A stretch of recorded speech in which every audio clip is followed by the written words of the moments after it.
पढ़ेंगे, ठीक है। और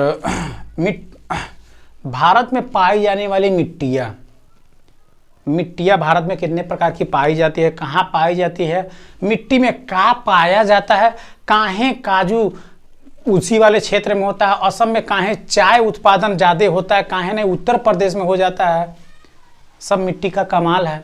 तो सब मिट्टी का कमाल के बारे में थोड़ा पढ़ लेते हैं, क्योंकि यह मोस्ट इम्पॉर्टेंट है। मिट्टियाँ ज़रूर आती है, आप ज़रूर एक बार पढ़ के जाइएगा, नहीं तो दिक्कत में पड़ जाएंगे। इसके पहले वाले वीडियो डाले हैं बाबू, वो ज़रूर देख लेना। चलो हम पढ़ते हैं। भारत में पाई जाने वाली विभिन्न प्रकार के मिट्टियों का वर्णन कीजिए। कौन कौन सी मिट्टियां हैं, थोड़ा बहुत जानकारी रहेगा तो लिख लोगे। तो भारत में सबसे ज़्यादा पाई जाती है तो वो पाई जाती है जलोढ़ मिट्टी। कौन सी मिट्टी? जलोढ़ मिट्टी। अब कहेंगे कुछ सर जलोढ़ मिट्टी किसे कहते हैं? तो जलोढ़ मिट्टी उसे कहते हैं बाबू ना, जो नदियों के द्वारा बहाव, जब नदी बहती है ना तो मिट्टी उट्टी सब अपने छतवा लावे लिया, मिट्टी लावे तो किनारे किनारे खलिया दे ले कुलीन। तो जो किनारे किनारे नदियों के किनारे जो मिट्टियां होता है उसी को कहते हैं जलोढ़ मिट्टी। समझ गए? अब पूछते हैं सर जलोढ़ मिट्टी कितने प्रकार की होती है? तो जलोढ़ मिट्टी दो प्रकार की होती है, एक बांगर होती है, दूसरा खादर होती है। जलोढ़ मिट्टी कितना प्रकार से? दो प्रकार से, एक बांगर और दूसरा खादर। तो सर जी इसमें से कौन सबसे ज्यादा उपजाऊ है, यानी कौन में बढ़िया फसल होता है? तो बाबू देखो, जौन नदिया के किनारे जस्ट मिट्टी रही ओके कहल जाला बांगर मिट्टी। नदी के किनारे वाली जस्ट मिट्टी को बांगर कहते हैं। अब उसके थोड़ा दूर पे जो मिट्टी होती है उसको कहते हैं खादर। यानी नदी के किनारे जो मिट्टी होगी बहुत ज्यादा उपजाऊ होगी, और उसके थोड़ा दूर होगी ना तो उसको कहते हैं खादर। खारा गई, खारा रहेला तो मैं थोड़ा कम उपजाऊ होला। लेकिन ये दो प्रकार की होती है जलोढ़ मिट्टी, बांगर और खादर। नदियों के किनारे यह मिट्टियां पाई जाती हैं। हिमालय से निकलने वाली जो नदी होती है, जब हिमालय से ऊपर से नदी हरहरा के गिरती है ना तो ससुरी मिट्टी उट्टी पहाड़ वाड़ सब काट के लावे लिकुल। जो पहाड़ वाड़ काट के उठ के लाती है तो एक जरिए गोलियां देती हैं लोग, वो उसको कहते हैं गाद कहते हैं, गाज कहते हैं, तो गाद, ठीक है। तो गाद हिमालय से जब ऊपर से नदी गिरेगी तो अपने साथ मिट्टी उट्टी लेकर आएगी। तो वह मिट्टियाँ जो लाती है हिमालय से, जो निकलती है नदी, हिमालय बहुत ऊपर है, ऊपर से जब पानी बहेगा तो सीधे मिट्टी उट्टी सब नीचे आई हैं लोग। तो वो मिट्टी जो होती है वही होती है हमारी जलोढ़ मिट्टी। अब वहाँ से नदियाँ कौन कौन सी है? तो बहुत सारी है, लेकिन मुख्यतः यहाँ तीन को लिख दिए हैं। एक सिंधु है, एक झेलम है, एक चेनाब है। सॉरी, सिंधु, गंगा और ब्रह्मपुत्रा, ठीक है। चेनाब नाव भी उधर ही है भाई कुलीन। तो यह जो तीनों नदियाँ हैं ना, ब्रह्मपुत्रा, गंगा और सिंधु, यह नदी तीनों वहीं से निकलती है, हिमालय पर्वत से ही। और हिमालय पर्वत से जब निकलती हैं तो अपने साथ बहुत सारी मिट्टियों को काट के लाती हैं और किनारे किनारे जमा कर देती हैं, ठीक है। अब इस मिट्टी में यानी जलोढ़ मिट्टी में क्या पाया जाता है? तो जलोढ़ मिट्टी में मुख्यतः बाबू पोटास पाया जाता है। नहीं कहते खेतवा में तनी पोटास मार दो, नहीं, खेत में पोटास देखते हो पीला टाइप का पाउडर आता है उसको छिड़कवाते हैं लोग। तो वह जलोढ़ मिट्टी होती है। जलोढ़ मिट्टी में पोटास पाया जाता है, फास्फोरस पाया जाता है, चूना पाया जाता है, कैल्शियम जिसको बोलते हैं, ठीक है।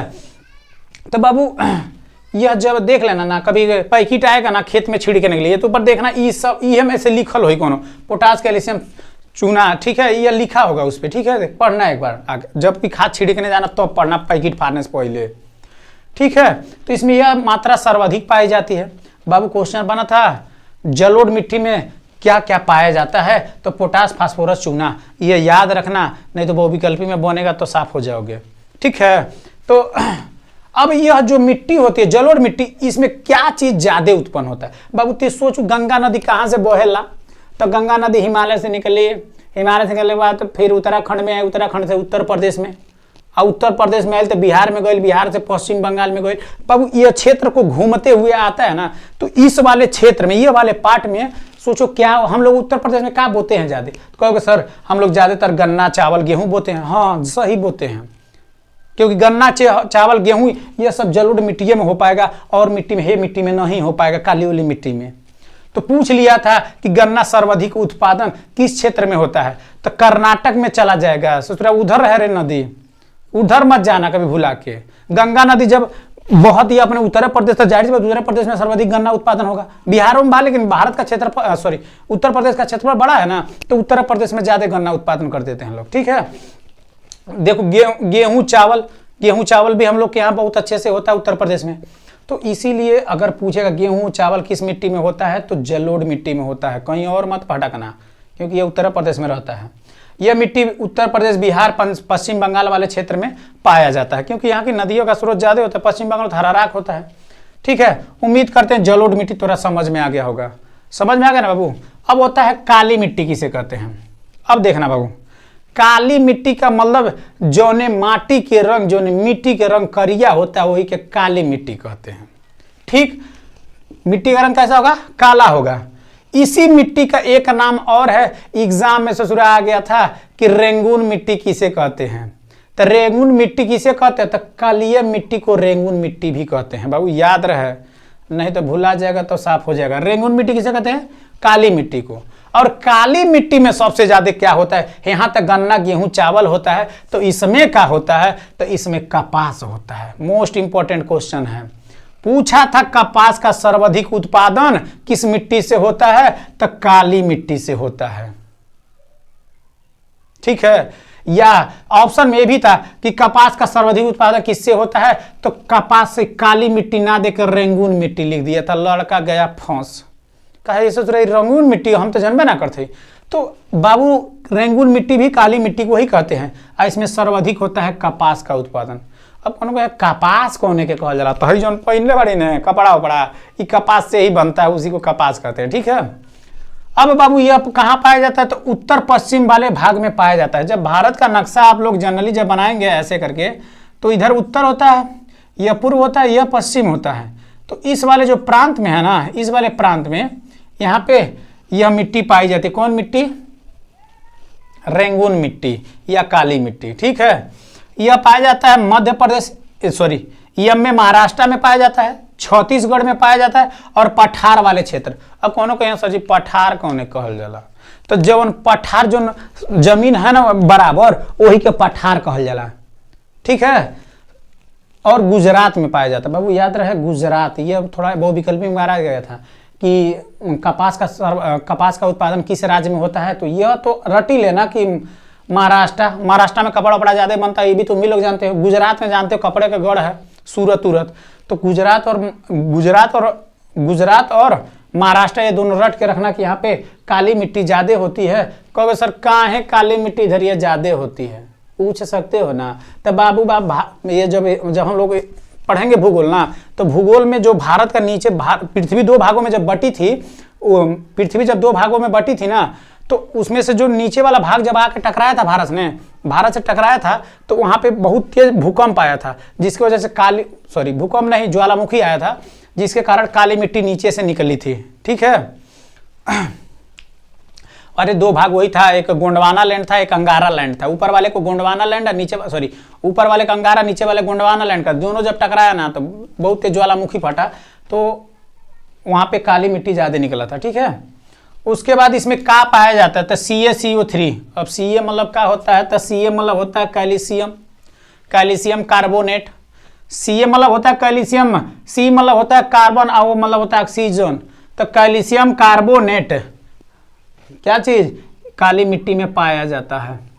ठीक है, और मैग्नीशियम भी पाया जाता है, पोटास और चूना भी पाया जाता है। ठीक है, इतना याद रख लेना बाबू। अब आते हैं लाल या पीली मिट्टी। अब कहोगे सर लाल या पीली मिट्टी किसे कहते हैं? तब बाबू लाल, लोहे का रंग लाल होता है। ठीक है, तो लोहे का रंग लाल होता है, यानी जाहिर सी बात है लाल मिट्टी में लोहे की मात्रा, यानी लोहे के जो बारीक चूड़ होते हैं, छोटा छोटा लोहे की मात्रा सर्वाधिक, लोहे की चूड़ इसमें बहुत ज्यादा पाया जाता है, इसीलिए मिट्टी लाल हो जाती है। यानी लाल या पीली मिट्टी में क्या सर्वाधिक पाया जाता है? तो लोहे की मात्रा सर्वाधिक पाया जाता है। सर जी कहाँ पाया जाता है? तो ओडिशा छत्तीसगढ़ वाले क्षेत्र में पाया जाता है। ओडिशा और छत्तीसगढ़ वाले क्षेत्र में पाया जाता है, उसी को कहेंगे तो पश्चिमी घाट में। ठीक, और दक्कन के पठार में यह मिट्टी पाई जाती है। यह मोस्ट इंपॉर्टेंट है, पूछा था दक्कन के पठार में, यानी दक्कन के पठार में कौन सी मिट्टी पाई जाती है? तो भुलाना नहीं, लाल या पीली मिट्टी पाई जाती है। लाल या पीली मिट्टी पाई जाती है। उम्मीद करते हैं समझ में आएगा। अब आते हैं लेटेराइट मिट्टी। एक मिट्टी नहीं लिखे हैं बाबू, मरुस्थलीय मिट्टी, अभी बता देंगे। तो लेटेराइट मिट्टी किसे कहते हैं? तो लेटेराइट मिट्टी वहां होती है ना बाबू जहां बहुत अधिक तापमान होता है और हरहरा के खूब वर्षा होता है, अधिक वर्षा अधिक तापमान जहां रहेगा वहां कन्फर्म है लेटेराइट मिट्टी होगी। समझ में आया? लेटेराइट मिट्टी कहां होगी? जहां पे उच्च तापमान होता है और अधिक वर्षा वाले क्षेत्र में लेटेराइट मिट्टी पाई जाती है। ठीक, अब देखो ये कर्नाटका केरल तमिलनाडु वाले क्षेत्र में यह मिट्टी सर्वाधिक पाई जाती है। कर्नाटका केरल और तमिलनाडु वाला जो क्षेत्र होता है, किनारे वाला प्रांत होता है, वहां पे सर्वाधिक मात्रा लेटेराइट मिट्टी पाई जाती है।